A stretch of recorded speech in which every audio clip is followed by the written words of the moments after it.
postgraduate exams are coming up in next month in most of the universities. So KCSI has planned this panel discussion mainly on how to face PG exams, not only with respect to the postgraduates, but also with respect to all the postgraduate teachers also. So we have eminent panelists for this panel discussion moderated by our own Professor Ashok Godhi sir, a well-known teacher across India. We have a panelist, Dr. Vidyadhar sir Kinnad, my teacher, Professor Rajgopal Shanai, Professor Manjunath from BMC. And also we have joined in by our guest panelist, Professor Abhay Delvi, former president of ASI. So I request our chairman, Dr. H.V. Shivaram sir, to welcome the gathering. Thank you, Dr. Chandrasekhar. It gives me immense pleasure to welcome all the panelists, moderator, Dr. Professor Ashok Godhi, and all the surgeons and postgraduates who have joined today. First of all, let me congratulate all of you and also appreciate the Surgeons Day celebration across Karnataka, and everybody has appreciated this initiative, and I am thankful to all the surgeons of Karnataka for celebrating on 25th June as the Surgeons Day. Coming to this topic, we wanted to do closer to examination so that all postgraduate students will be benefited. And we have gone through the one trial run, and I saw that Professor Ashok Godhi has done excellent job, and he has prepared questions which are very, very appropriate for both the theory exam and also the practical exam. So all of you carefully listen. All questions, please put it in the chat box. He will take up, and no questions will be left unanswered at the end of the meeting. And also this will be available in the KSC ASI YouTube. Students and teachers can go into YouTube channel of KSC ASI and watch at any time. Welcome you all, and I'm hand over to Professor Ashok Godhi. Sir, please conduct the program. Thank you, sir. At the outset, I would like to thank KSCSI, especially Dr. H.V. Shivaram, chairman of the KSCSI, and Dr. Chandrasekhar, and all the office bearers for giving us this unique opportunity to conduct a panel discussion on how to face the MS surgery examination. I have with me today panelists, Professor Vidyadhar Kinnad, who is a well-known teacher and a great surgeon from WIMS, Ballari. He retired as a principal of WIMS recently. Professor Rajgopal Shanai, who is known all over the country, all over the state and all over the country for his book, Manipal Manual of Surgery. He is a professor of surgery at the Manipal Academy of Higher Education, Manipal Medical College. And also he was a dean, vice dean of the university. Professor Manjunath, who is an associate professor at Bangalore Medical College and Research Institute. We have also got a guest faculty, guest panelist today. He is yet to join, Professor Abhay Delvi, who is a well-known teacher, and he was the national president of the Association of Surgeons of India. So we are going to take up the important topics under this panel discussion, and we will discuss the topic under the following headings. How to quickly review this subject, because now we have about 1 or 2 weeks time left before the theory examination starts in different universities. Then we will just briefly discuss about the scheme of theory exam, how to approach the theory questions, then scheme of practical examination, common long cases, how to present them, common short cases, how to present them, and how to present the investigations, treatment, including recent approaches. Ward round, some universities have got ward round, some universities do not have it. Viva voce examination, logbook and dissertation. Many universities have introduced logbook and dissertation, and how to prepare for that?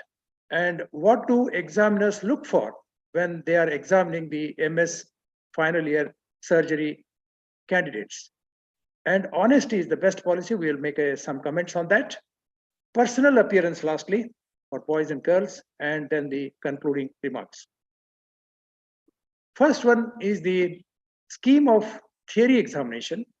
I think Dr. Rajgopal Sharoy will take it up. Yes, sir. Can I start, sir? Yes, please.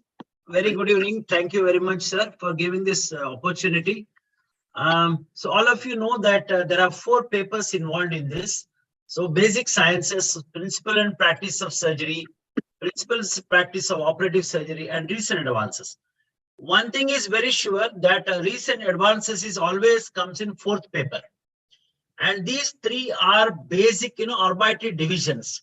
That does not mean that, general surgery will come only on paper 1. See, these are basic sciences. That can be very good for general surgery also, GIT also, can be urology also.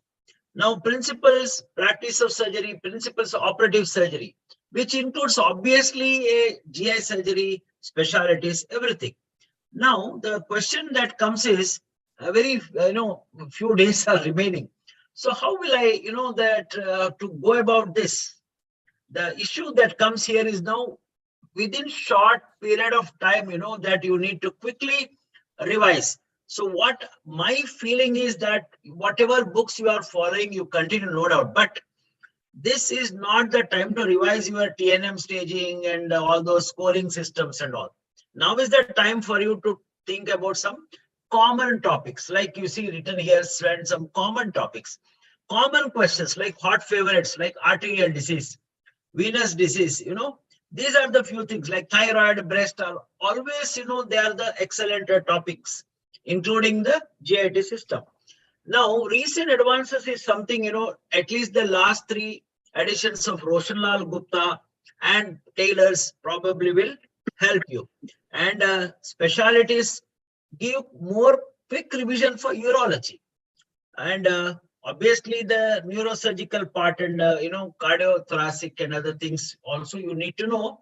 But a quick revision of commonly spend some, topics commonly, which are you have seen or which have been already treated, you yourself have treated, including chest injuries or abdominal injuries. So this is what I feel, so sir.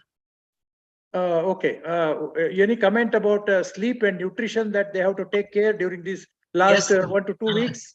Yes, sir, definitely, sir. But unfortunately, most of our postgraduates will keep everything for the last moment. But as sir has mentioned, that please take adequate sleep and too much of coffee. Obviously, don't stimulate your, sympathetic system and keep yourself awake long hours. That's what I feel. So take some relax, take some relaxation. Yes. I would like to add one point. Yes, Vidyathar. Last 3 years, they have not written anything. So the moment they enter the examination hall, they will not be able to write down 40 pages at a stretch. So please write down 1 page per day for the next 15 days or 10 days, whatever is left with. Otherwise, they will be really, really struggling to write down, and handwriting will be in such a bad situation. Please practice writing at least 10 days before the start of theory examination. That is my honest request to all my postgraduate students. Okay, with the same continuation, Dr. Vidyathar, will you give them some idea about how to approach theory questions? Most of the times when you enter the examination hall, be prepared with everything, and then don't try to search all that I have left this or left that, but don't spend more than best answers you choose first. And nowadays some universities have made that answers have to be, the answer number will be 1, 2, 3, 4, 5, 6 on the pages itself. You don't have to write the question number or answer number, because you have to start at the place where it has been mentioned in the answer booklet. That is what is Rajiv Gandhi University doing now. For example, you want to start your 6th answer as the first answer, go to that page where it is written as 6 and then start writing there. And make it a point that you know so much in the last 3 years that you can't write down 40 pages for only one question answer. So see that you don't write more than 20 minutes for each theory. And in one page, never start from the first stop and then to the end, last line. You make at least 3 paragraphs in one page. It will attract and it will help us to correct or evaluate.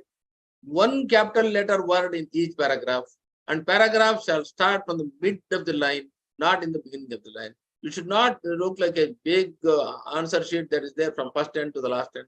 Please see that, and all of them, when you try to attract, you want to attract evaluator, at least one flow chart or one diagram will definitely attract the examiner, and one capital letter will attract them.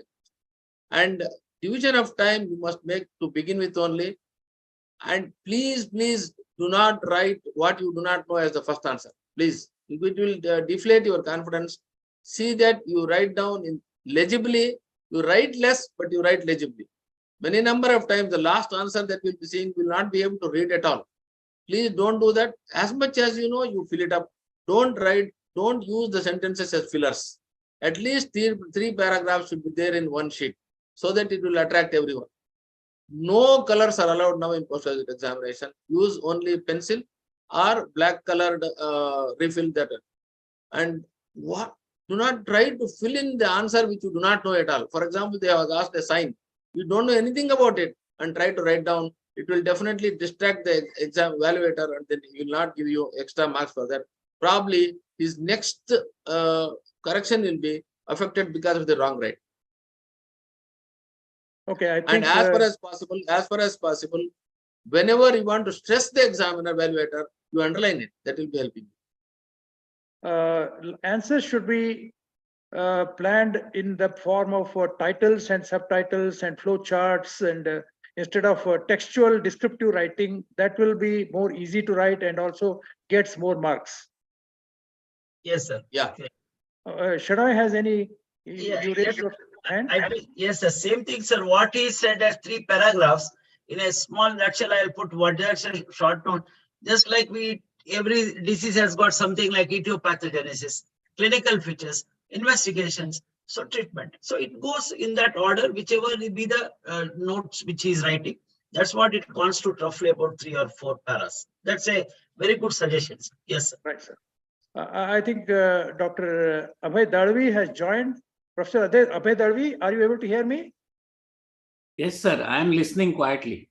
Oh, welcome. Welcome, sir. And we are Welcome, too sir. glad. We are too glad that you have volunteered to join this panel discussion. And, Sir, we I have will never be- refused Karnataka State, especially Shivaram and Shenoy. Yes, welcome, sir. We Welcome, will be sir. Thank you, asking sir. your Welcome. expert opinion now and then in the panel discussion. So you want me to we will- join right now, or you want me to come You have later? any comments, sir, about this? How Yeah, to approach I theory heard Dr. questions? Shenoy and I heard Dr. Vidyadhar also. Yep. Last 5 years papers should be scanned to repeat questions all the time. Dr. Shenoy also said that going into backward and seeing the question papers will usually tell the PGs what is included where. So though the papers are basic science, etc., the trend will be known. It will become easier for people to, Second thing, most important, I want to tell that at least in Mumbai, the residents do not go through urology, orthopedics, pediatric surgery, etc. These are the places and the questions which are answered usually for a general surgery candidate should be looked into, and proper notes should be prepared how one is going to answer. As far as Dr. Vidyadhar's thing is concerned, absolutely correct. Synopsis should be first so that the examiner exactly knows what he or she is going to read. I'm completely agreeing with you. Examiner does not read everything. Underlining whether it is allowed or not, I'm not very sure in Karnataka. That will have to be seen. And as far as the PGs are concerned, let me tell you as an examiner, examiners can be misled. For example, I may not know anything in pediatric surgery, and a pediatric surgery question comes, I go on basis of what the previous 2-3 people have written. So be very careful in writing and not writing something which you do not know, which I think Dr. Vidyadhar has done. This is as far as I'm concerned right now. Right, sir. Thank you. And we will now just go to practical examination. Dr. Manjunath, can you please briefly tell us what is the practical examination pattern in different universities have got different patterns? This is our university pattern. Yes, sir. Sir, I'll how just is the come in pattern in for 30 seconds. I'll come in. All the PGs who are attending, please write in good, legible handwriting. It puts off an examiner if the examiner cannot read properly. Yes, sir. Dr. Manjunath? Yes, sir. Thank you, sir. Sir, first of all, thanks to KCSI for making me a member of this elite panel, sir. Thank you, all of you. So getting into the practical examination, of course, there are different schemes for different universities. What Rajiv Gandhi University follows is long case, 100 marks, short case, 2 short cases, and each carries 50 marks each. And Viva OC is for 100 marks. And the same thing which you have put up, that is the YOC, that's the same thing for Rajiv Gandhi University, except that there is no logbook and dissertation marks allotted for them. And there is no ward rounds or spotters in our university thing. And pass criteria for all this total combined together is 50% of marks in practical examination. So all 4 examiners sit for all cases for each candidate. Okay. There is a question in the chat box.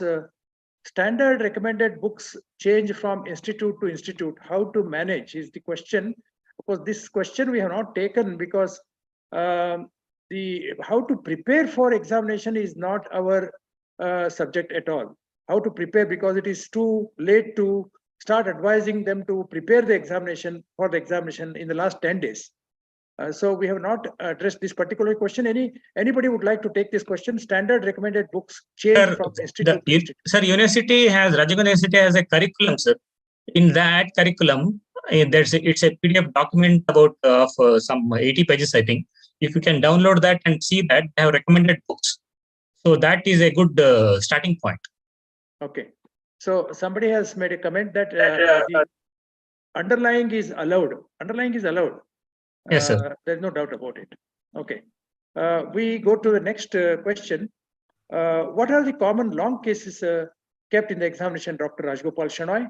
Yeah. And how to present them, how to summarize the long case? Can you briefly tell us? Yes, sir. So let us say you have come to the long case, as Dr. Godhi sir mentioned about, lack of sleep and previous day coffee. Especially this is the area where we want you to come, fresh, with the confidence and, enthusiasm, with the neatly dressed and all. So common long cases which are kept. Thyroid is a most popular, long case. There are lots of findings. So obviously it is considered as a long case. Maybe exceptional one short solitary nodule is there. They may be a short case. Now, institution wise, yes, parotid, breast lumps, abdomen especially is one of the very favorite areas for a surgeon, including obstetric jaundice, mass in the right leg fossa. These are some of the hot favorite, cases. So after your theory exam, before you start the clinical exam, get ready for these favorite long cases, including the ischemic limb, the arterial occlusive disease or varicose veins. Yes, diabetic foot in some of the institutions, short case, doesn't matter, but you have no excuse. You should know everything about that. Yes, definitely hernia is a favorite, all types of hernias, buccal mucosa and oral cavity. So instead of trying to read, all the whatever given in the books, common cases, if you make a list and quickly analyze them, read them well, so that you should be able to give a proper answer. Long case presentation, that it has to be like any other undergraduate, because what I'm trying to tell is there's no difference. Don't expect just because you are a PG, you'll quit some past history or family history like that. Examiner may not listen to the whole thing, but you are supposed to write a full case sheet, complete case sheet. There should not be any scratches in that. There should not, it should be neatly written. And in the typical whatever schema which has been, given in all the books, and you have been taught like that. So that is what we expect you to ultimately present. Then comes, I've been asked to talk about the summary. Yes, there are two ways of looking at here. Some examiners may tell you quickly, summarize at the end of the history itself, so that you will get some idea. Is it an arterial disease, or why do you say so, like that? So get ready for that. Some people will allow you to speak, for about 10 minutes complete, and then come to the summarize, so that when you summarize, don't go on repeating all those signs. You have to quickly say, sir, I have got such a age patient who has, let us say, example of a thyroid swelling with symptoms of dysphagia with the nodular surface. So I consider it as very, very important points here is you need to justify. Remember, in the exam, you are a lawyer. You are not a judge. You are only tell moves with deglutition, or you will tell the science. You don't conclude. That is for the examiner to ask you a question. One small example, deepening occlusion test. You don't say positive, negative, all those things. Say swelling is seen or not seen. Let the examiner ask you the question. Then you'll be able to answer. So combine it anatomically and pathologically, and then come to the diagnosis. Last 2 words about differential diagnosis. Yes, abdomen is definitely we expect you a liver mass or a stomach mass or a right leg fossa, whatever it is. Straightforward case of a buccal mucosa, fixed to mandible nodes, carcinoma of the breast. You need not give a differential diagnosis. Let the examiner ask you probabilities. In that order, maybe you can consider. So these are my few points, sir. Thank you, sir. I think Dr. Abhay Dalvi, have you got any observations? Dr. Dalvi? Yeah, I'm there. Have you got any observations regarding this? Yeah, see, I can only say in practical examination, most of the times PGs make a mistake of going back into theory books. They have worked in the ward for 3 years before appearing for examination. So treat as if you are just taking your daily rounds or OPD examination and present it in that way. Examiner, when you present a given case, should be able to know your thinking process as a surgeon with eyes closed and ears open. That is how I, as an examiner, would evaluate a given patient. Even when I'm asking any question, it is never theory oriented. I want to know whether you have worked in the ward and you will be a good future surgeon. Just to be on a lighter note, sir, examiners will be 4. They will be old timers and new timers, a mix with knowledge of the case or no knowledge of the case at all. But they are sitting, as Dr. Rajgopal Shanna has said, they are the judge, and sometimes judges are biased. So be careful and do well. Okay. A nicely written undergraduate case sheet should be acceptable at the postgraduate examination, I think. What do you think? Should be. A nicely written undergraduate case sheet should be acceptable. Yes. Of course, the discussion will go at a higher level, Correct. but the basic structure of the case sheet writing is same as undergraduate. Yes, sir. Totally agree. And they should avoid too many differential diagnoses. 4 or 5 differential diagnoses they must avoid as far as possible. We go to short cases, Dr. Vidyadhar. What are the common short cases kept in the examination? How should they present the short cases?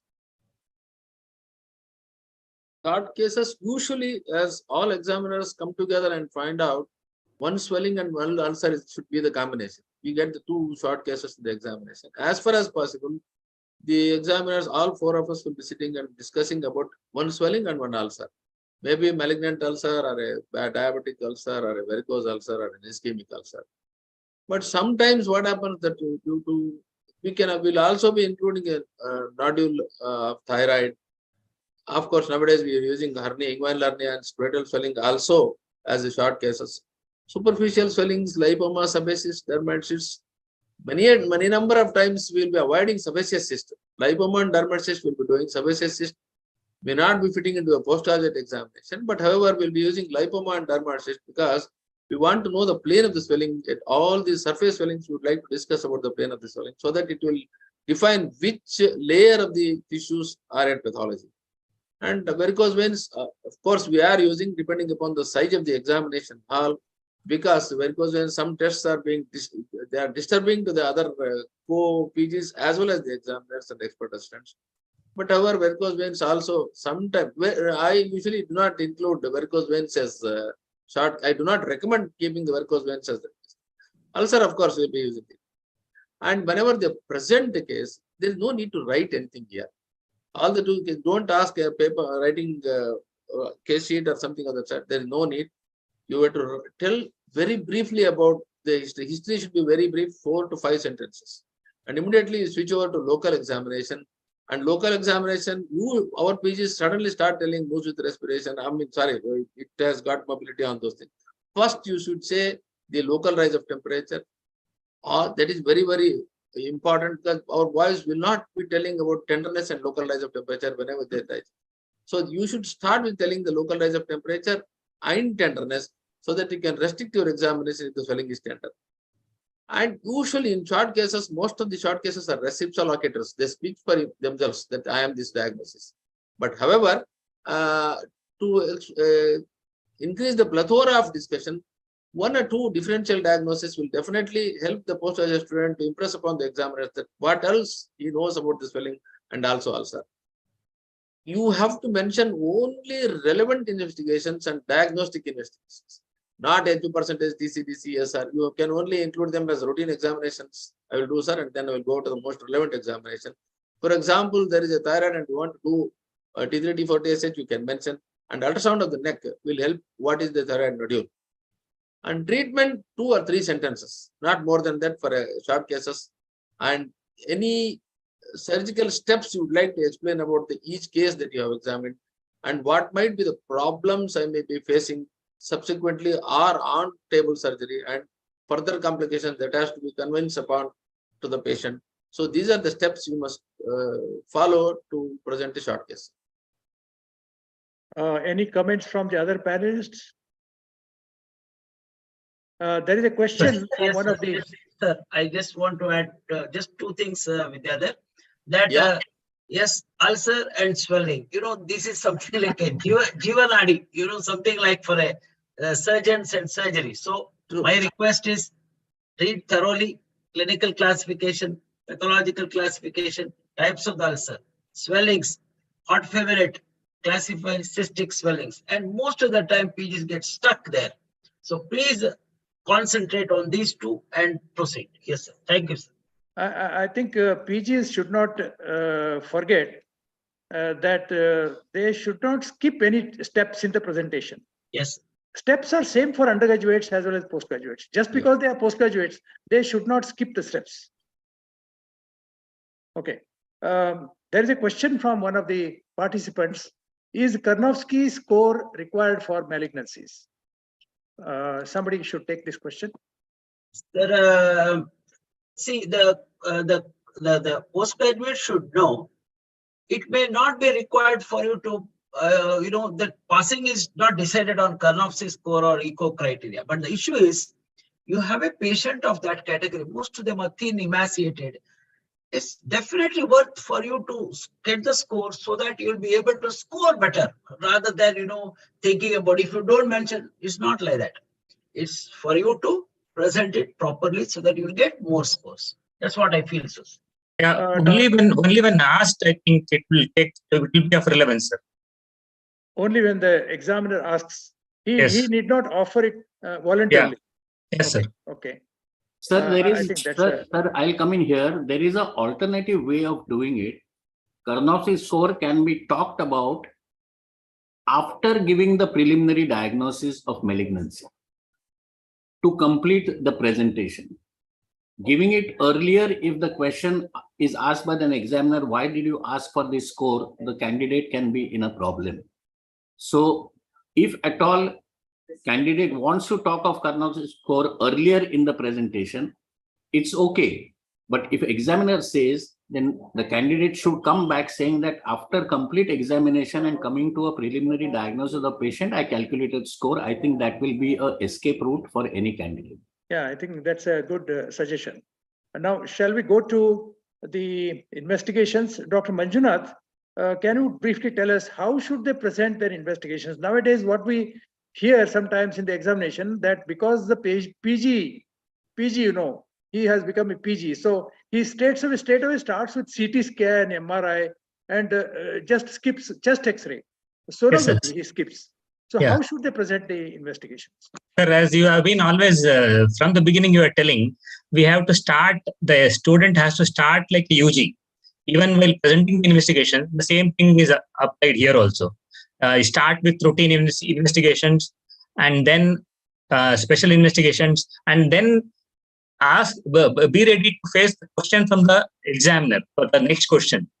So usually this is what is the how the student should start. And in special investigations, when the examiner asks, the student has to go in depth. In that special investigations, the student also has to mention about the investigations required for anesthesia, and also in some cases medical legal purposes. So these have to be kept in mind. Along with that, usual question in investigations is how do you confirm the your diagnosis? So that the student has to be ready. And along with sir has mentioned a lot of investigations here. Along with that, I would also like to mention about core cut biopsy, where in some cases it is required, like examples of tissue sarcomas and things like that.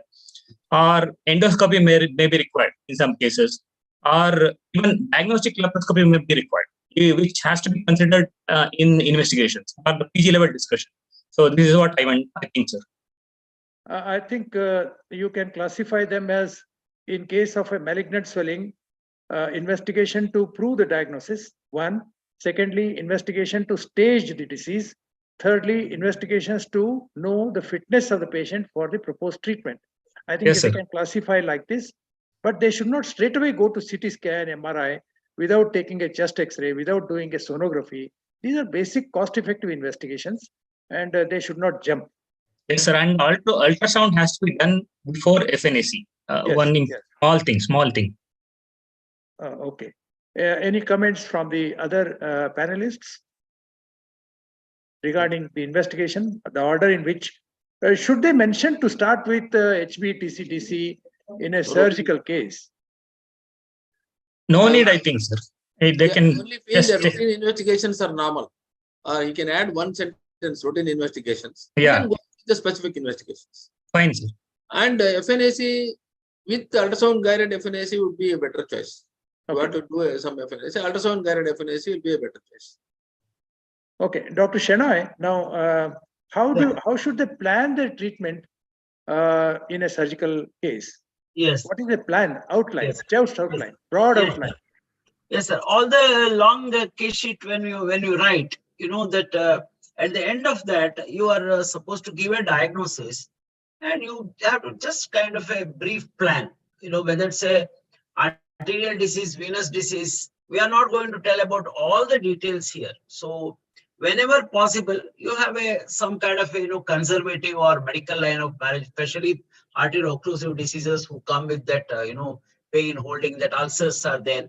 So please again don't jump and say I will immediately plan to do that whatever stenting and other things. That is very, very important. Number one. This again reflects what has been already told by many, that we want to know whether you have worked in the ward or not. Again, you know how you are looked after the ulcers, or how you are looked after that medical therapy, etc. So plan of a quickly medical line of management or conservative, and then comes some kind of surgical aspects. Again here, don't have to do very elaborative. We have a case of a carcinoma of the breast. Again, don't jump and say I will do MRM. That chapter is, I think, that is our time. That's a different issue. Please remember, in all malignancy, please add one word. I will discuss, put the case rather in it's a multimodality rather called tumor board. This is what is expected, where many people sit and decide. So when it comes to that, more important here is, I think postgraduate should know the counseling. Please remember, spend some time. Of course, now it is too late to say, but otherwise, you would have observed how your professor speaks to the patient, how relatives. So that part is very important, especially Thyroid means you have to speak about recurrent angina paralysis. Parotid means facial nerve. So you have to take the patient into confidence. That is what is counseling. Yes, if possible, that recurrence, survival expected, and anesthesia part. Yes, it is a basic concept about anesthesia is a part of your surgical thing. But however, all other complication related to that, please reserve it, because what you say in percentage, what anesthetist say again should not clash there. This is a very important thing. Patient will tell, he has told this, now you are telling like this. Please remember, this has to be kept in mind. So these are the few aspects which a PG, when you write a case sheet, this is what we expect. But again, not very detailed, but just a simple, plan. Yes, sir. We have Okay, to tell the patient that what type of anesthesia is being given to him before he enters the ward. Because whether it is under spinal or general anesthesia. And especially for CA penis, I think you have to spend 1 or 2 days extra as far as counseling is concerned. Of course, people will be doing about thyroid and breast, but CA penis, it requires an extra counseling. That's what I feel. This is what I wanted to add. Dr. Dalvi, you have any observations regarding this question? No, actually, no. Only thing, because ulcer is the commonest case, which is one of the 3 or 2 which is nowadays given, I would expect a candidate to give me diagnosis, clinical condition. Most of the PGs and UGs falter on clinical conditions of an ulcer. That is the problem. And there is a problem between what is edge and what is margin. There is a big problem in that. And I think all the examiners should accept whatever answer is given, because different big books have given different definitions. Relevant investigations you have already talked about, very nice. And treatment should be general treatment and local treatment, especially in diabetic ulcers. You have to cover blood sugar levels, control of blood sugar levels, etc., etc. And local treatment, again, I will divide examiners into different category here. The age-old glycerin, acreflavin, and Uzol dressings against the new formulations which have come up. So all examiners may not know everything. Whatever you have worked and done dressings in the ward, that dressing you should know in details how it acts, and you will satisfy all the examiners. Thank you, sir. Okay, some universities have introduced ward rounds. I have attended a few of them. So what cases are kept in the ward rounds, Dr. Shenoy? And what questions are generally asked in the ward rounds? Yes. So this is again an indirect reflection of how you have attended the ward, how you have followed with your professor or assistant professor. Common problems of a surgeon who comes to the post-operative ward, first thing he will ask, did you examine the wound? What did you expect? Like hematoma, hernia, for example. Or you have done a, say, parotidectomy. Yes, facial nerve. You have done a thyroidectomy. So, recurrent laryngeal nerve, or maybe hypoparathyroidism. So what questions you will expect now? So post-operative complication is one of the very important things. I'm giving a clue to you. You know the common diseases, similarly common complications. So get ready for that. That simple things like whichever you are reading, yes, you should know what causes post-operative fever. Simple example.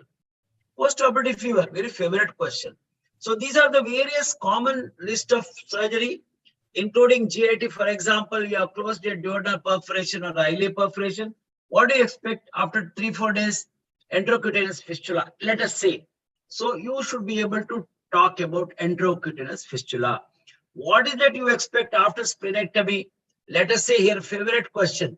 Have you forgotten to give a vaccine? Yes, if so, what? Maybe a trauma case you will not give, probably. So depends upon the situation. Each, for example, disease has certain specific complication. For example, you have done a mastectomy or parotidectomy or inguinal block dissection. Vidyathar was talking about penis flap necrosis. These are some of the favorite complications. So why do you get flap necrosis? Why do you get fever? So get ready with those answers for the common situations, post-operative cases. Otherwise, in the ward, there may be acute pancreatitis with a pseudocyst on, let us say, conservative common problem. So this is also called as what is called as the rounds. So depends upon the university, we keep such common problems only. Please understand these are common problems. We want you to understand this, diagnose them, and suspect wound infection, swab culture, chest x-ray, basal attenuation, chest x-ray I will take. So this is what is expected from the from your when the water. Yes, sir. Thank you, sir. Yeah. I would there like is a- to add one sentence. When Yes, I was into Ahmedabad as examiner, they had written this as hospital rounds because people have not seen endoscope, they have not seen the MRI machine, they have not seen ultrasound machine, and they only know how to write down the investigations. They have not even seen how it is being done. I asked one question, what is the color of the endoscope? He did not say. I asked one question, what is the color of the nitrous oxide cylinder? He did not say. That only depicts that he has not worked in the hospital. So instead of writing ward rounds, hospital rounds, he should know what is being done in his institution for the last 3 years. Many number of times, most of the postgraduates do not visit inter-departments. It is extremely essential that some basics of investigation that are done in his institution should be known to him. Okay, there is a question in the chat box. Should they write details of investigations and treatment in the case sheet in the long case? One. Secondly, should they describe differential diagnosis in the long case sheet? Yes, sir. Sir, I'd like to tell that it is important to it without writing about management, investigations and treatment, the case sheet is not complete. So there has to be a mention of that. And if you want to give a differential diagnosis, for differential diagnosis, each one, there should be some mention of investigations for that particular differential diagnosis. Okay, what's your opinion? Dr. Dalvi has raised his hand regarding this. Yeah, Not able to see him, sir. Sir, we are not able to see Vaidalvi, sir. You can switch on your video. I'm at home, so please excuse me. I'm in a t-shirt which I generally don't like. तो क्या हुआ? Okay. नहीं, ऐसा कुछ नहीं. As far as ward rounds are concerned, I would advise the PGs that don't think you are giving an examination. Think that you are taking your morning rounds with your senior and you will be able to answer all the questions straight away because your boss is with you and you will be answering the same thing that your boss asked you to do, which will be never questioned by the examiner. Second, if you encounter a case where you are not familiar with because you are in a different place, ask questions if you want more information. Don't be, after trying to give answers, it's more important for you to have more information to give your answers. And the last thing is, if you say, I do not know because I have not treated such a case, there may be, let's say, SMA venous thrombosis in the post-operative or conservative management period, and maybe the candidate has not actually treated such a case. You should be brave enough to tell that I have never treated such a case. I'm sure examiners will go and ask you some other questions, which may be very normal questions like Dr. Rajgopal Shenoy said, causes of post-operative fever, causes of, Foley's catheter, how do you interpret, something of that sort may be asked. But be brave enough and forget that you are given an examination. Thank you, Dr. Godi. Yeah, I think they should focus on basics, not very high-fi questions, may not get them some marks, but they lose marks if they falter in the basics. Okay, I think we skipped one slide here. Dr. Yalagachan is here on the chat box. Even writing long case sheets in some PG exam was pathetic. We want good case sheet writing with good history and clinical examination, maybe pictorial with a clinical. We agree, I think we should agree with this. Yeah, we agree. It's an observation. We agree. Okay, we just. Dr. Godi, Dr. Shailesh had raised his hand. Shailesh Metgood, is there? No, Unless you had a question. there is nothing in the chat box. Will you Chat box. please ask in the chat box, Shailesh? Shishel Metro. Shishai, correct. Ah, Okay. sir. please ask a question in the chat box. We'll answer it. Okay.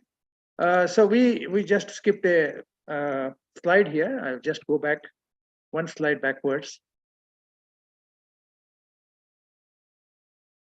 Recent approaches to surgical treatment. They should know something about laparoscopic approaches and something about at least mention robotics. What is robotics? Laser treatment, endoscopic and SEMS placement, radiofrequency ablation of the malignant tumors. They should at least know, name at least they should know. They may not know the details. Detailed technology they may not know. I think all the panelists agree about this. Yeah. Yes, sir. Okay. Yes, sir.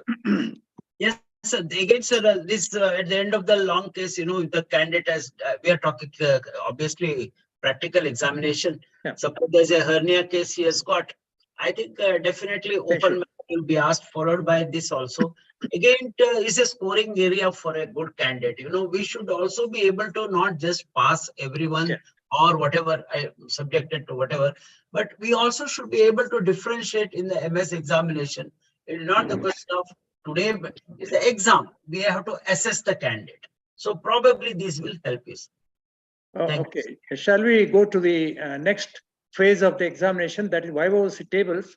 Usually specimens, images are kept, instruments are kept, and operative surgery. Dissertation and logbook. Some of the universities have introduced this dissertation and logbook. Some universities may not have this. Pedagogy is there in most of the universities. MCI regulation is there that they should be able to give a lecture on a selected topic. So we will take up one by one. Specimens we will take up first. Dr. Vidyadhar, what are the questions generally they ask, and how should they describe a specimen if a specimen is given to them in their hands? Nowadays, specimens are also important because most of the surgeries they have done, they might not have seen all the surgical specimens. Many number of times, there are some areas they have not seen the hydrated cyst at all. There are some areas they have not seen that type of surgery. So what happens is he must be able, whenever PG wants to answer a question about a specimen, he should look from the four sides to that specimen, not one side. And never try to look at what is written there. Some people try to scratch that paper and then find out what it is. But see from all sides, and then first naming is what is the anatomical specimen it is. Don't describe the pathology first. This is a gallbladder. That's what it is. You should not say that this is the chronic cholestatics. No, this is the specimen of the liver. And then come to the next, this thing is what is the pathology? What is the surgery they have done for this? Why this specimen has become? Nowadays, it has become so common, and pathology departments have limited number of specimens. Some medical colleges, I have seen a father and a son seeing the same specimen. Father also seeing the specimen and passing, and son also seeing the same specimen and passing. But I think that is not correct, but it happens. It is happening. And by the time they bring the specimens from the pathology department to the examination hall, many number of times, you find that the formalin has leaked. And these things do happen, but this should become a window for discussion. It is not that he has asked that this is a hepatoma. Yes, then you will be able to ask questions about how do you manage hepatoma, what is the diagnosis, what are the investigations. It should open a window for discussion, seeing the pathology of this specimen.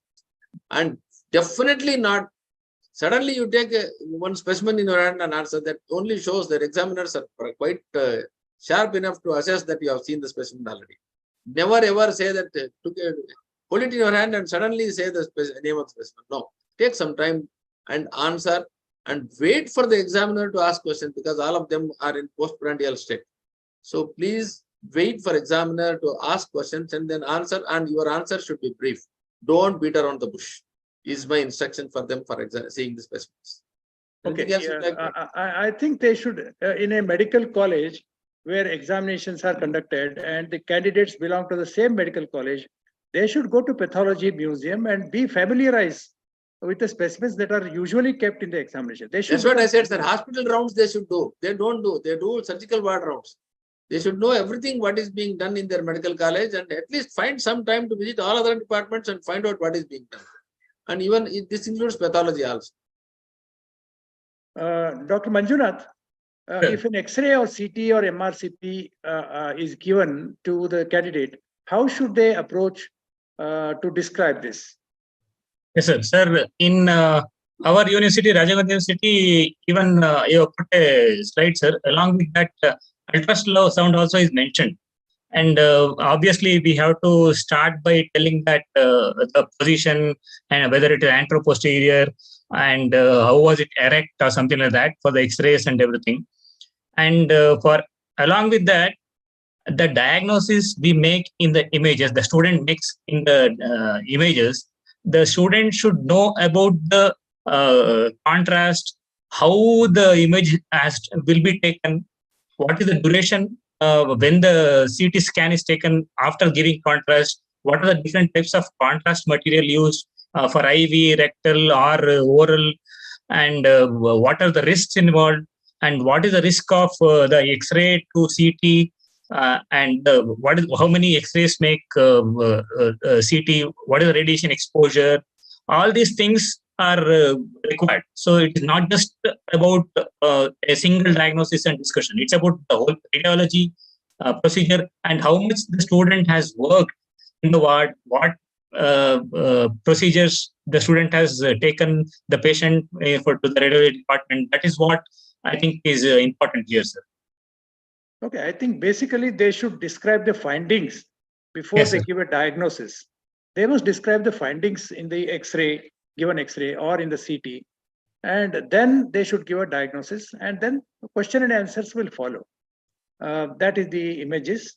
One important table it is. Next, we come to instruments and medicines. This goes to Dr. Vidyadhar. Yes, sir. How should they describe if an instrument is given in their hands? Sir, can I come in here? Yes, please. Yeah, as far as investigations are concerned, I would expect the candidate to name the investigation, starting from X-ray chest right up to CT, MRI, or even PET scan. It's enough for me. Second thing is the candidate should be given information why it should be done. That is often not given, and that is how the candidates get into trouble. Third is history examination, why this investigation was asked for.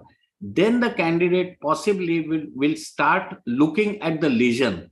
Now, this is where the examiner will know whether this candidate has visited radiology, discussed with a radiologist, and come to a conclusion. That would be more important for me rather than asking question about exposure, etc., etc. That is not my concern. It is radiology's concern. My resident should know to go to the radiology department, discuss with radiology department, give them the history examination, clinical findings, etc., etc. Why this thing has been asked for. Many times we get things like CBD stone in a patient suspected to have CS stomach. And then the patient comes on table for CBD stone. That is not what is required. That's the way I would look at it as an examiner. Okay. I think I fully agree with his opinion regarding technicalities. Our radiologist technicalities may not be really required in the MS surgery examination. Some basics they should know. We'll go to instruments. Dr. Vidyadhar, how should they describe the instrument? I would like to divide the table into 4 parts, instrument table. Because when you want to do surgery, first thing that we do is anesthesia. So first section of the table should contain anesthesia instruments, such as endotracheal tube, what are they are using, and then LP needle, or all those instruments that they are using should be kept as first. And next one is general surgery instruments. Third one is special instruments for surgery. And fourth one is suture materials.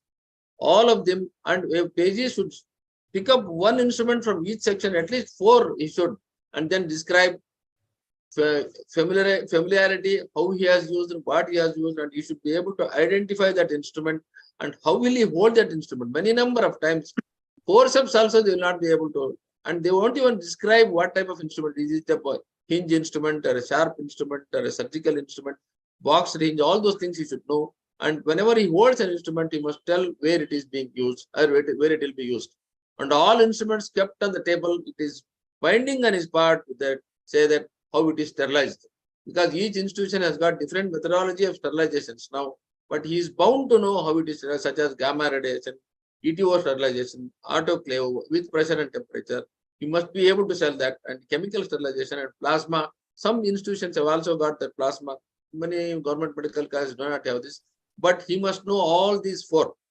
First is anesthesia, next is general surgery, next is specialized instruments, and last is suture materials that are kept on the table. In this order, he must, and we as examiners in the afternoon will not be having much patience to ask only one or two, pick up one instruments and do. No, all four sections he should be able to say and identify them and tell its uses. That's what I feel, sir. Okay. I think that summarizes how instruments are to be described in the examination. We'll take up now operative surgery, common operations that are. Sir, I will come in here. I've been examiner multiple times, and there are instruments like cystolithotripter, which is never used, are kept in that instrument table. I don't think we as examiners should pick them up and give it to a student who doesn't know anything about it. That's my sincere request. No, I that think is the from Agree, sir. that is the instrument instruction to the Museum examiners. Yep. That is the instruction to the examiners. Mm. Yes. Of course, it's a Yes. very useful Yes, sir. instruction. I think what Dalvi sir told is correct. And we, sir, most of the examiners, again, we would like to know here whether the candidate is assisted or, hold that instrument or not. So commonly used, including say thyroidectomy, Jones retract and all, we'll ask. All that is, those instruments are. Absolutely. That's why I absolutely agree with Vidyadhar. Yes. We have to see whether the candidate has seen, Yes. used, and knows the use. That's the basic hallmark of an examiner examining a PG candidate. If he doesn't know reverse retractor, then it is bad. Absolutely.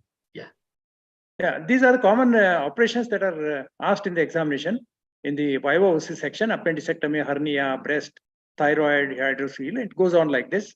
You can see the list, and all the candidates are familiar with the operations that are asked in the examination in the viva voce section. But how should they describe when appendicectomy is asked or a cholecystectomy is asked in the examination? How should they start their description? This Yes, goes sir. to Dr. Manjunath. Sir, you have put up the slide. That is this is how we start describing operative steps. So obviously, it starts from indication, the position of the patient, what kind of anesthesia was given, will be given, and of course, incision, exposure. Along with all these things, the student has to mention some 3 or 4 important points, and obviously, the examiner will lead. So that is the thing I think the student has to concentrate on. 3 or 4 important steps in the operative procedure. And the suture materials. Yes, sir. What suture materials are used? Yes, sir. True, sir. Sir, can I say something, sir? Or just Yes, one? Sure. Along with the indication, probably I would like to usually add one contraindication. Contraindication also, sir. Yeah, that's a good suggestion. It may not have everything, but for example, common surgery, appendicectomy.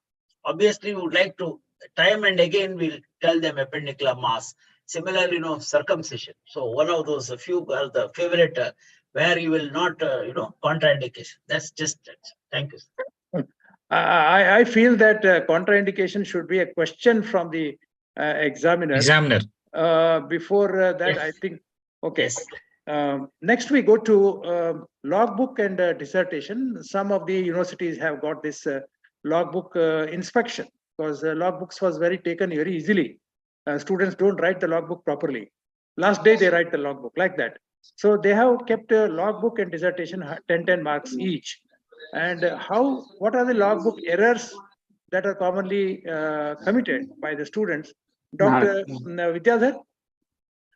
Sir, Bodhi sir. Manjunath will be able to answer this question better because Sir, he is near at Bodhi sir. the enemy of food desertation.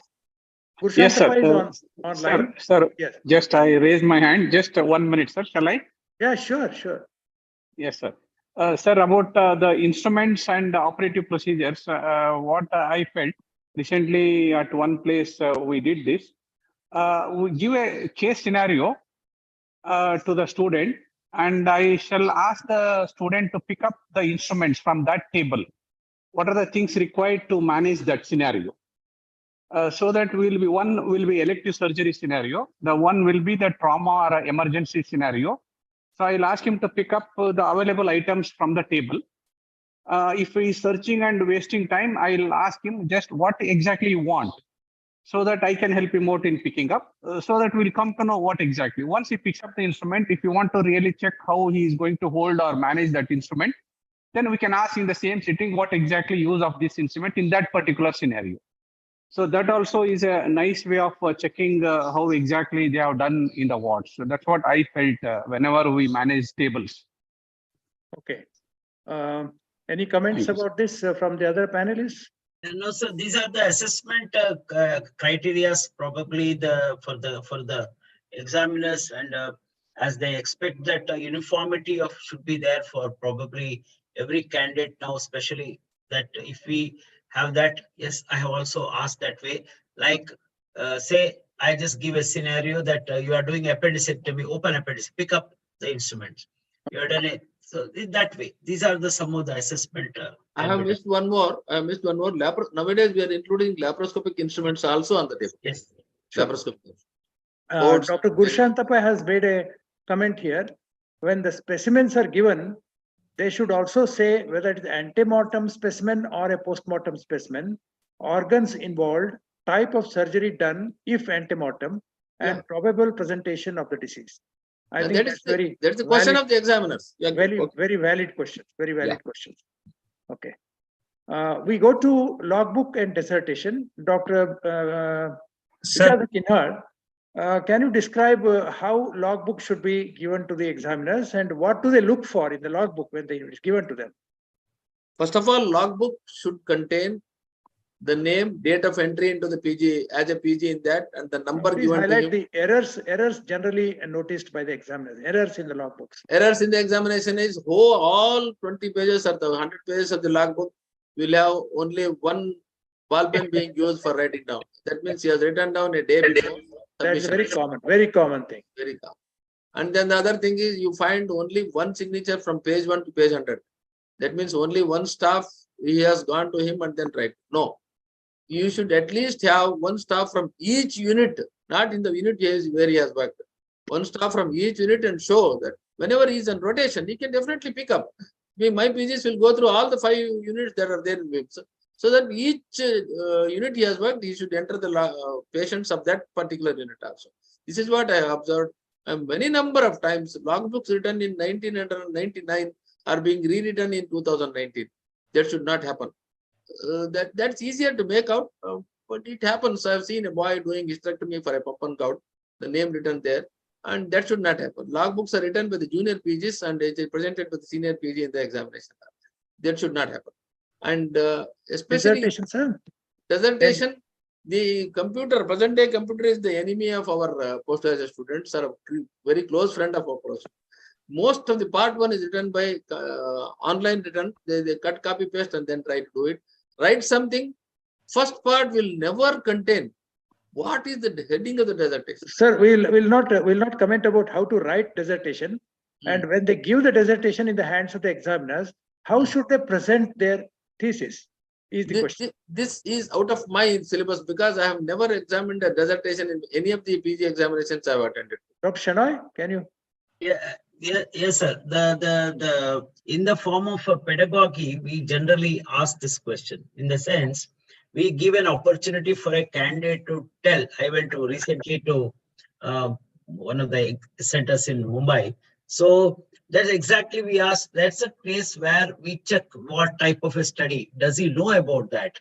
Similarly, what is his methodology? What is the material and methods? So that is the best opportunity in a 5 minutes time to ask a candidate, so that it also gives him he also feels confident because tomorrow they are going to become the SRs or something. So that's where everything can be checked. I'm not sure about the blinding because that's very the most of the time we don't get that kind of a thing. Yes, as a conclusions and what did he conclude from his study. So these are the few things we expect them to know. And again, the last, whatever written there, sensitivity, specificity, etc. Again, I feel they have to get more marks. Again, which will add to that what Dr. Manjunath was telling, that 50% or more or whatever it is. All this collectively add to a overall performance of a candidate. That's what I feel, sir. Thank you, sir. Sir, It's sir, very may easy I- to may I, find sir? two questions. It's very easy to make out whether the candidate has done cut copy paste from the net. Yes, sir. If he cannot explain what is the sensitivity, what is the specificity, or what is RCT, if he cannot answer these simple questions, I think it's very easy to make out the candidate has not worked or just done cut copy paste sort of job. Yes, sir. Sir, may I add that the dissertation, the question to be asked is related to the research related methodology and questions. So whether the student is oriented towards research and those kinds of things. And also one point about pedagogy, sir. In Rajiv Gandhi University, it mentions that the topic has to be given at the start of initial examination for pedagogy. And it has to be done for the student has to explain for 8 to 10 minutes. Yes. So which is like 8 to 10 minutes is too long. So usually it is done for less than 5 minutes. Yes. So that is about pedagogy. Yeah, that's right.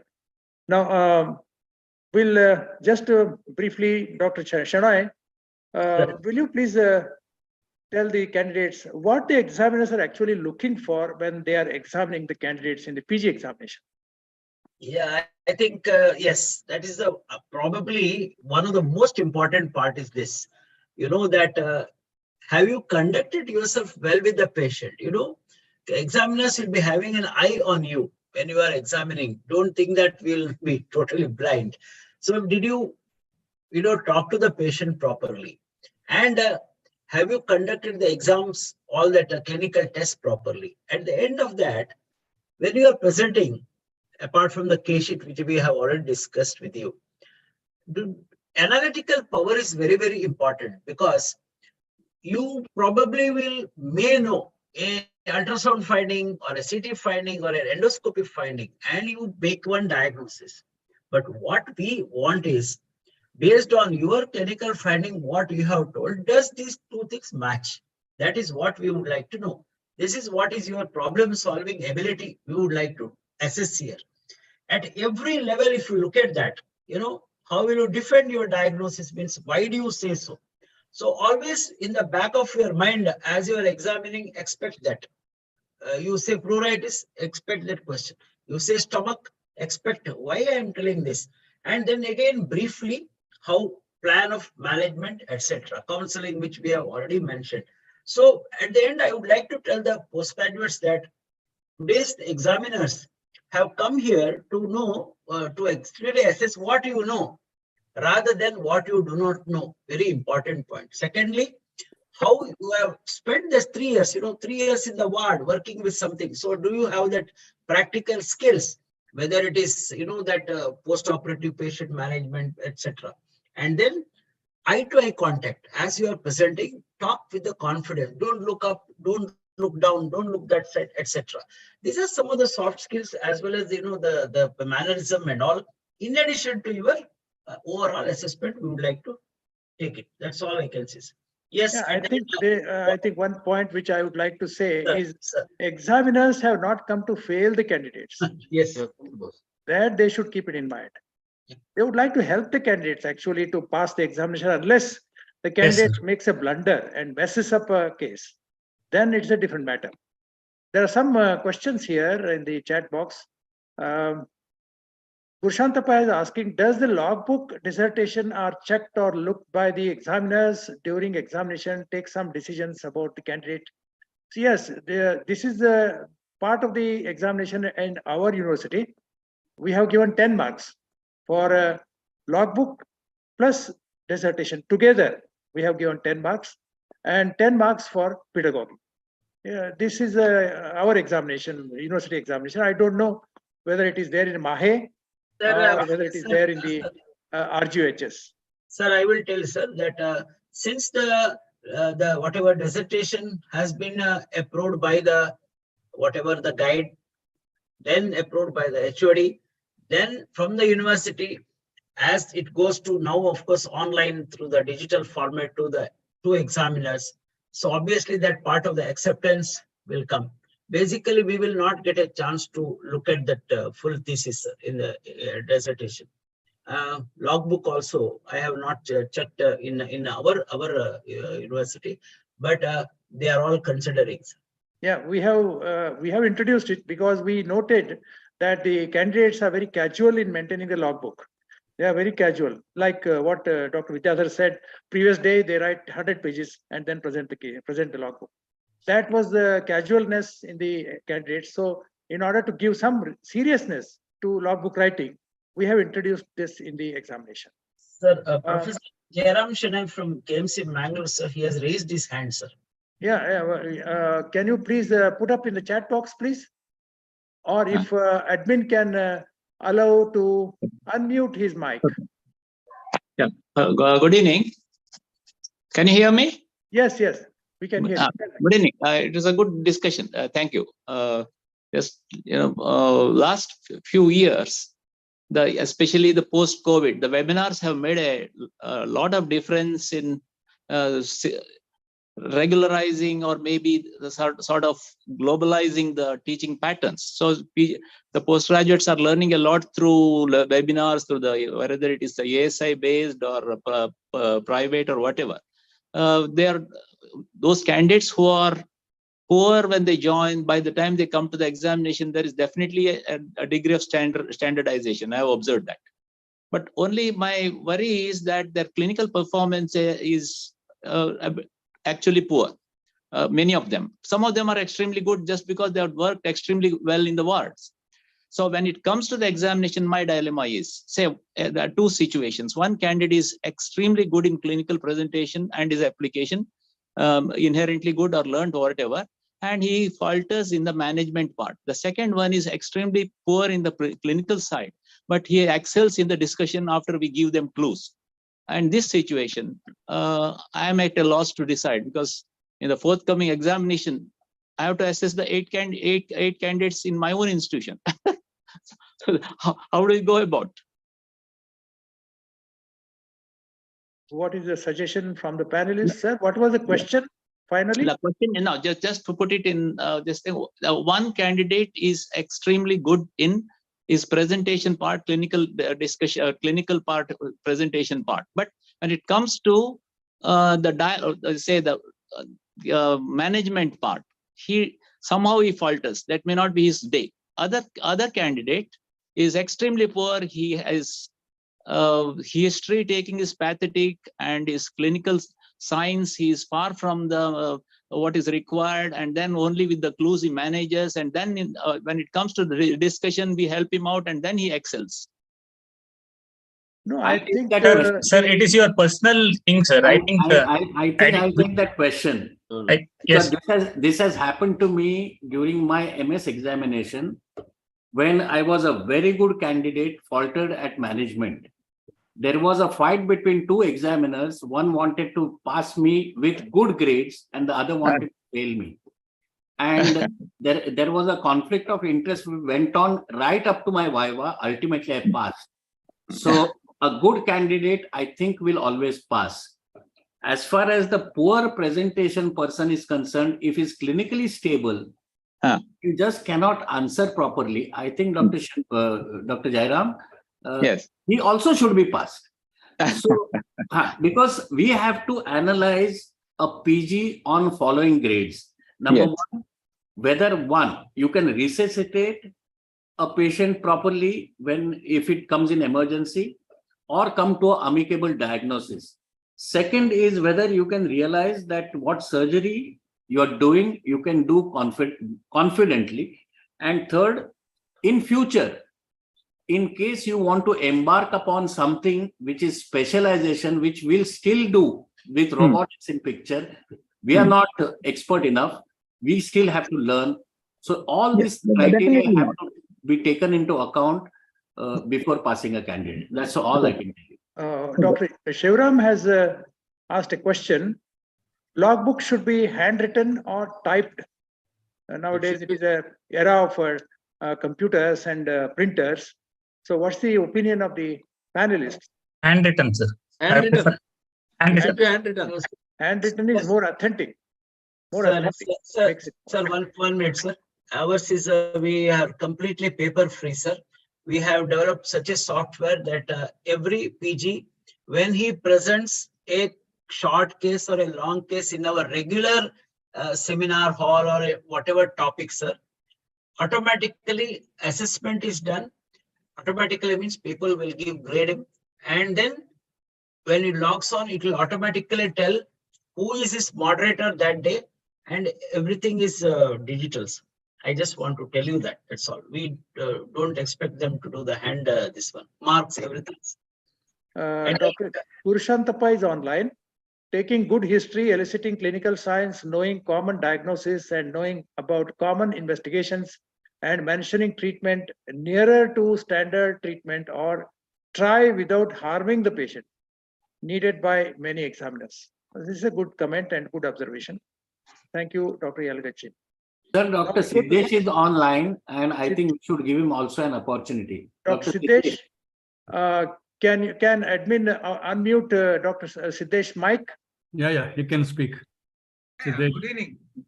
No, I've been listening. I was quite busy day. I was logged in through my mobile.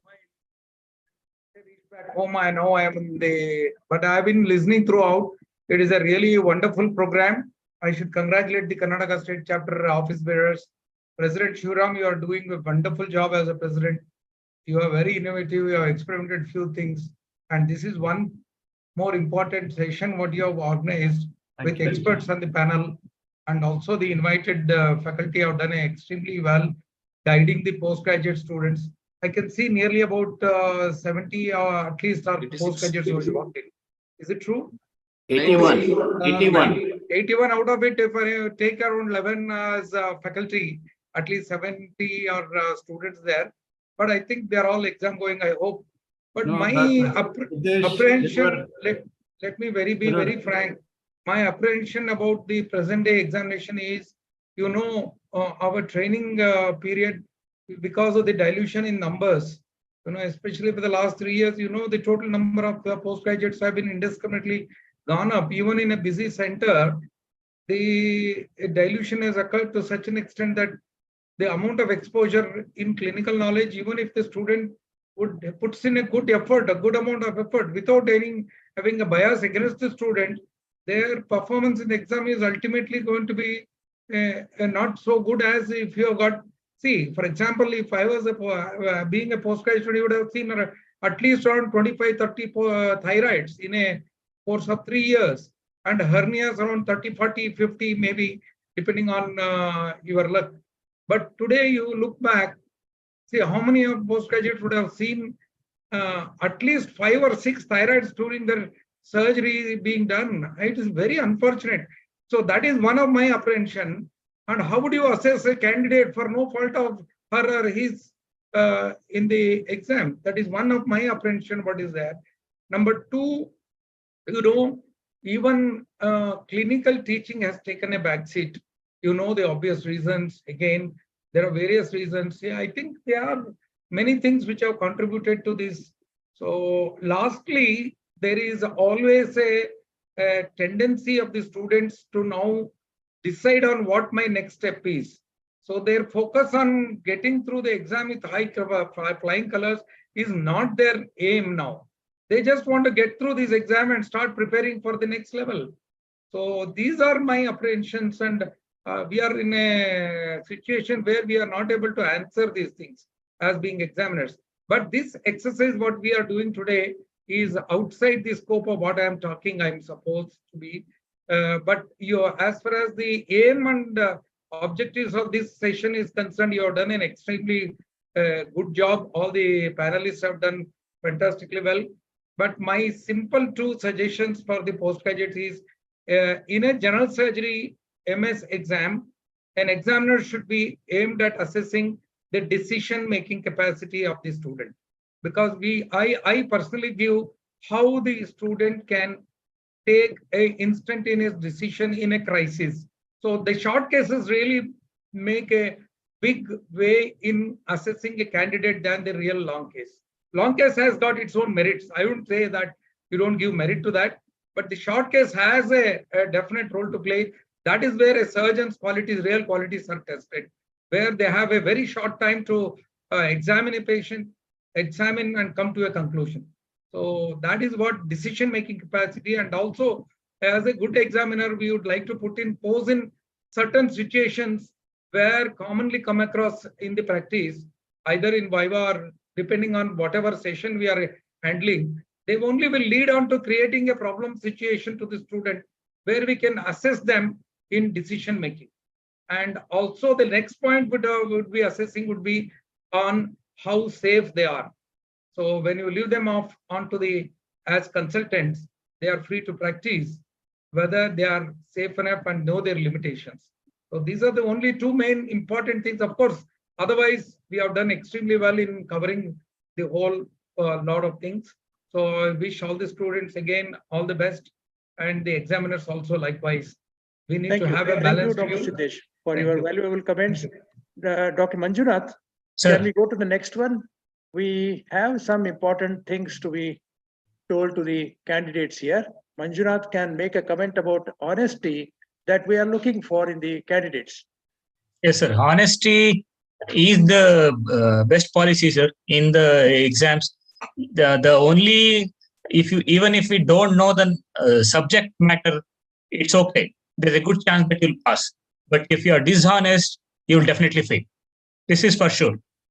Being untruthful, lying, and not sincere, or in any way negative, if it is negative, this is the sure way the student will fail. So never ever be dishonest. Be honest to the core is my advice. Yeah, many times they have not done a test, but they say that they have done a test, and it's very easy for That a is wrong. seasoned examiner to know that he's lying or bluffing. Yes, sir. And it is always better to say, I have not done the test. He can go back and do the test and come back again. Nothing wrong in doing that. But honesty is the best policy. And do not try to lie or bluff and try to fool the examiners. That's not. A PG who says I do not know has got better chances of passing than bluffing. That's right. One who is Yes. bluff has minimum chances. A PG who says I do not know has got better chances of passing. Yeah, Regarding the because, personal yes. appearance, lastly, anybody would like to say anything? Sir, I'd like to comment about this. So as you have put up, personal appearance is very, very important, because we surgeons, we are known to be dressed properly and to have known to behave properly with our students and patients. So for the boys, it is like they have to be clean shaven and properly combed hair, with properly formal dress with shiny shoes. So this is what is recommended. Light colored shirt and dark colored pants, I would prefer. It's this one.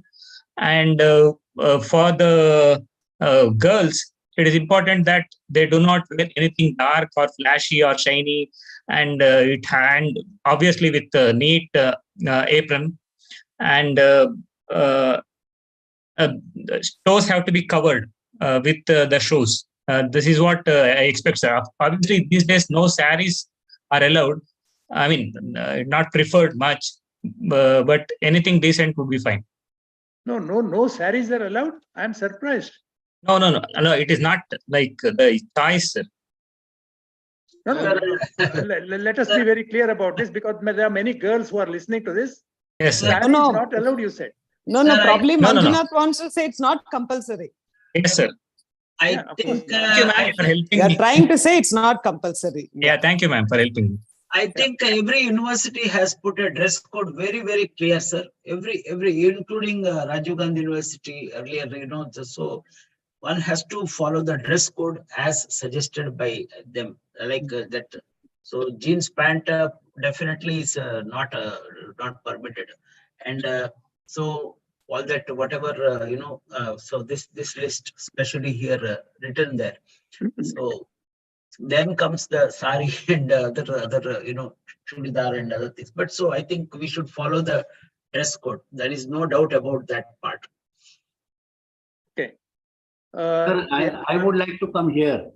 we have come to the end of the panel Sir, discussion. sir, I would like to have my comments on this dressing policy, etc. Abhay Dalvi, I have been co-examiner with you. I know. I have never seen you wearing anything other than a white shirt and a black pant. Thank you, sir. Thank you. Sir, dressings, mannerism, and way to talk to the patient when a candidate does.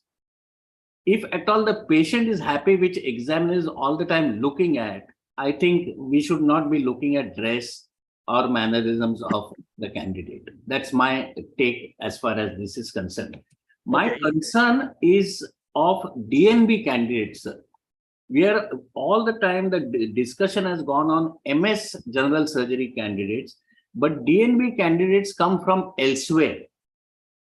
Now, when they come from elsewhere, how do they appear for an examination is another discussion which we should, I think Shivaram should have, because they come from anywhere. The local candidates appearing in local hospital know their instruments, specimens, everything. But when DNB candidate comes from outside, which I've been examiner too, they are at a loss. Maybe another discussion may be required for DNB candidates.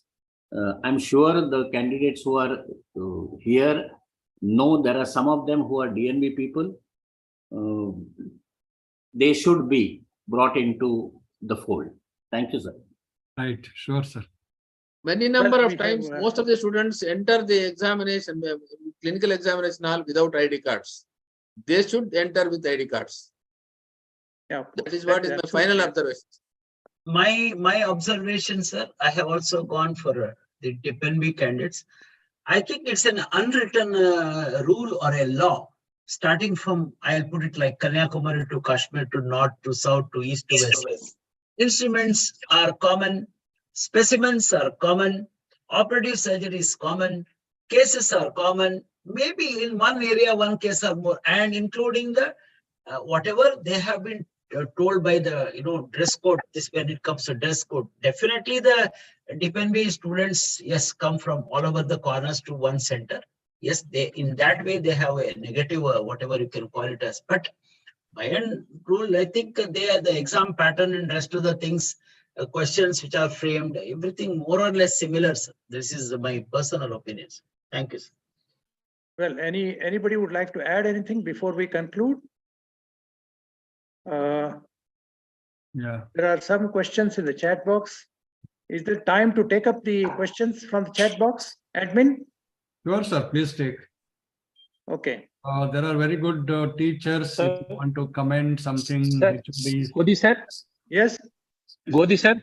Yes. Go ahead, Gurshantapa. Go ahead. Sir, what Dr. Manjunath mentioned about the candidate and what the other points mentioned by Dr. Dalvi, they are contradicting to each other if I understood correctly. So because there are many students in this group who are listening, probably they will be in confusion whether we should follow the one of the teacher, the other teacher. Probably given a choice, they will choose the easier one. Even though they have come for the examination from a distance at any place, they will be carrying their own dresses. And one extra apron who carry from a distance should not matter. And carrying good dresses like what the dress code mentioned by Dr. Manjunath should not be a problem wherever they are appearing for the examination, whether they are in the local area or from a distance. So I feel once they enter the examination hall, there has to be good appearance, like mentioned, good shave, good cloth, ironed one. Like if they are going to a function as well, they prepare and go. Just like that, they will not enter. And the function, they may attend 100,000 kilometers distance away, and they will carry their good dresses to attend the function. So exactly like that, I think. Exactly like that, I think. It is safer to. It's very clear. If it's safer to I have made myself very clear. Yes, sir. Their appearance during the examination should be. I think it is not appearance to the examiner. Particular discussion on the dress code. It is safer to err on the safe side. Nobody is going to ask the candidate why you are so nicely dressed. But on the other side, on the other hand, one or two examiners may notice that the candidate is not well dressed. No, Yeah, very exactly, poorly sir. dressed or dirty clothes. Sir, Exactly. Dirty Sir, apron. sir, my only concept. Sir, is- let me finish. Let me Yeah, finish. okay. So I think it is safer to come well dressed to the examination than to have a poor dress or dirty clothes, because nobody is going to object for a well dressed person, other than unlike examiners who notice that the candidate is very poorly dressed. Nobody is going to object for that well dressed person, isn't it? So it is safer to have a nice looking dress, clean dress at least, clean apron at least, than to have, or clean shaved at least, than to have a shabby look. I think they are going to be surgeons and they are going to be doctors in this society. Society has to respect them. And that is my opinion about it. I don't know whether the other panelists will have a differing opinion about it. Ultimately, you hit the nail, sir. You are absolutely correct. I agree. We need to present ourselves as in a decent way, where the patient can start looking up to you as a responsible person on whom they can trust. Ultimately, that's what we are looking at in each student also as well. Yeah, Absolutely, I agree with Siddesh. That is what I was trying to say, that the patient should be happy.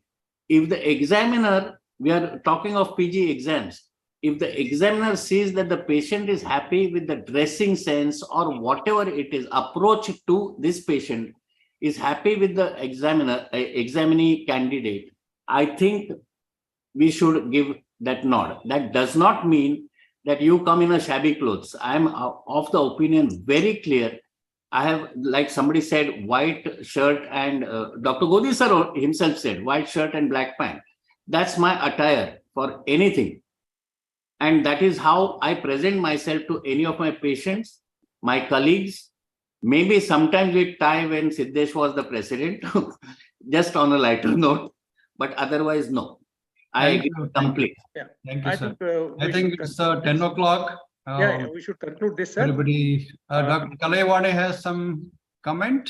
Your Yes, sir. As a whatever, yes, sir, regarding dress, whatever sir is final, whatever sir has said, Dr. Godi and Dr. Siddesh, yes, that's absolutely right. Regarding the short and long cases, was just wanted one point to comment on. The short case, how well they do it is to understand how they're going to treat them in the OPD. Because OPD, you will have very less time. That is how you see how quickly you assess the patient and how quickly you investigate and proceed for the next. The long case is the one which you're admitting and in the ward you're working up. So that is how the student should understand these two things. And regarding the students not performing well in clinical examinations and answering only for treatment, it is to be considered twice whether we should really consider passing, because a student who has worked in the ward will definitely know how to examine and how to investigate the patient. In the treatment, they may not be very confident, but we can assess a student has worked for the last 3 years. That should be the point to decide whether the candidate has to be passed or not. Is my opinion. Thank you. Thank you, Kalaivani. Right. See, they have all studied, they should be reassured that they have worked in the ward for 3 years and also presented cases, presented journal clubs, and they are well prepared. There is no doubt that the examiners, they should know that examiners do not come to fail the candidates. First of all, they should understand this. They have come to examine the candidates. They have not come to fail the candidates. So be prepared for the examination. You are prepared well, actually. Have presence of mind, logic and common sense are important. No tension, important, because tension blocks the brain, and rest is important because it's going to be a long day for you. Whole day you are going to work for the examination. So have sufficient rest, adequate nutrition is important, and all the best to you all in the examination. And I must thank the panelists. Panelists have been great surgeons, renowned teachers, and seasoned examiners. They have been examiners in several universities, and they have been examining the candidates for several decades. So they have given their best experience and best observations to all the candidates. I am sure that the candidates are benefited by watching this particular panel. And I must thank Dr. Shivram and KCSI for giving us this opportunity to present a panel discussion online in the KCSI.